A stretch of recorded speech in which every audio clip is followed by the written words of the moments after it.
कि नबी की नवासियों को बाजारों में लाया गया, पत्थर मारे गए, ताजियाने मारे गए।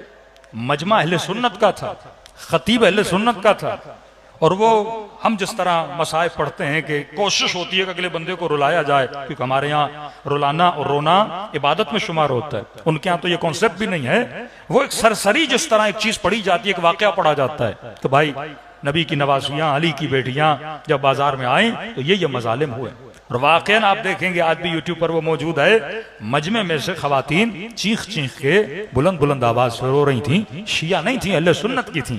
क्योंकि अगर कोई ऐसा आलिम मिंबर पर आए, वो अपनी कौम को फजाइल अहले बैत बताए, तो अब उनको कहने की जरूरत नहीं है कि रो या न रो। जब मोहब्बत दिल में चली जाती है तो बंदा ऑटोमेटिकली रोना शुरू हो जाता है। तो उनको कहा कि भाई ये भी शियों की तरह मसाइब पढ़ना शुरू हो गए। तो कादरी साहब ने कहा मैंने कोई मसाइब नहीं पढ़े, मैंने रिवायत पढ़ी।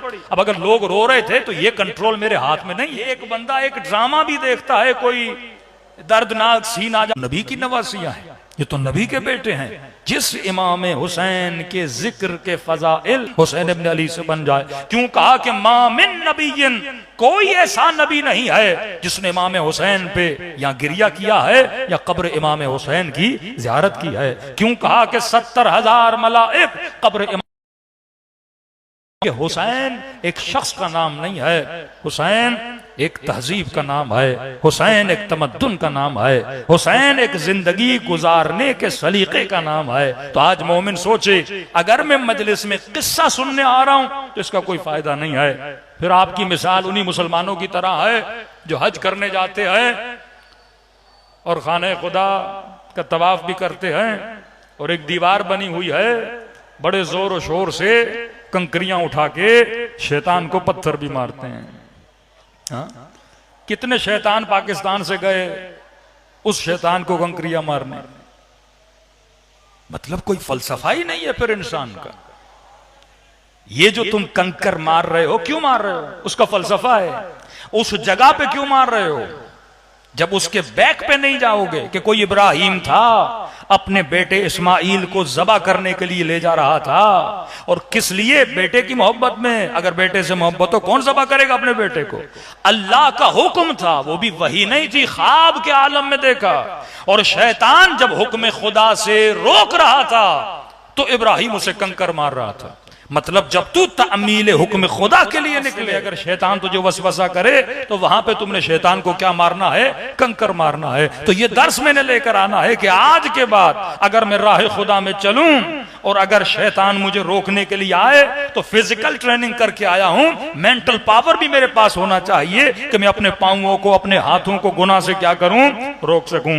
अब यहाँ के बड़े बड़े कातिल वहां जाएं और वहां पे दीवारों पे कंकर मार के आए, जिनमें न अखलाक है, जिनमें न तहजीब है, जिनमें कोई इस्लाम की कोई रमक भी नहीं है, और वो पत्थर मार के आ जाएं और बोले हमारी इबादत पूरी हो गई। इबादत इस तरह पूरी नहीं होती। जिस शैतान को पत्थर मार रहा है सबसे पहले उस शैतान को अपने दिल से निकालना पड़ता है। जब तक दिल में शैतान बैठा हुआ है, अब कई मोमिनीन है शिमर पे लानत करते हैं। देखिए जब हम शिमर पे लानत करते हैं तो खुद शिमर की कोई मौजूइयत नहीं है, खुद शिमर की कोई अहमियत नहीं है। शिमर अगर शिमर बना तो अपनी आदतों की वजह से शिमर बना, शिमर अगर शिमर बना तो अपनी गलत आदतों की वजह से। अब ये लानत किसकी तरफ जा रही है? वो आदतें जिसने शिमर को शिमर बनाया, हम उस पे लानत भेज रहे हैं। अब एक मोमिन यहाँ पे लानत भी भेजे और उसके वजूद में छोटा सा शिमर भी बैठा हुआ हो तो उस लानत का कोई फायदा नहीं है। अब वो कौन सी आदतें हैं जिसने शिमर को शिमर बनाया? उन आदतों को जब इंसान स्टडी करेगा तो ये वो रूट्स हैं जो अहले बैत बताते हैं कि देख शिमर शिमर क्यों बना।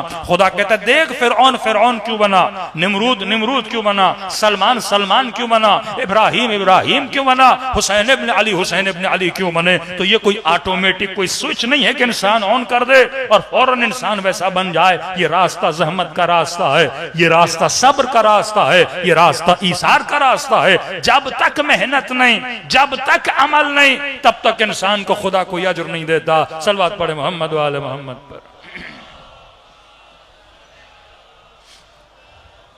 अब 3 रिवायतें ताकि आज की मजलिस में हम इसको इख्तिताम करें कि वाक़अन कितनी फजीलत है जिक्र इमाम हुसैन की। उसके बाद हम उस पहलू को टच करेंगे कि इमाम हुसैन की तर्ज जिंदगी को हम कैसे अपनाएं। वाक़अन इमाम हुसैन की जिंदगी क्या थी, इमाम हुसैन की जिंदगी के उसूल क्या थे। एक एक उसूल भी अगर हम अपना लें तो हमारी दुनिया और आखिरत आबाद हो सकती है। सल्लल्लाहु अलैहि मोहम्मद व आले मोहम्मद।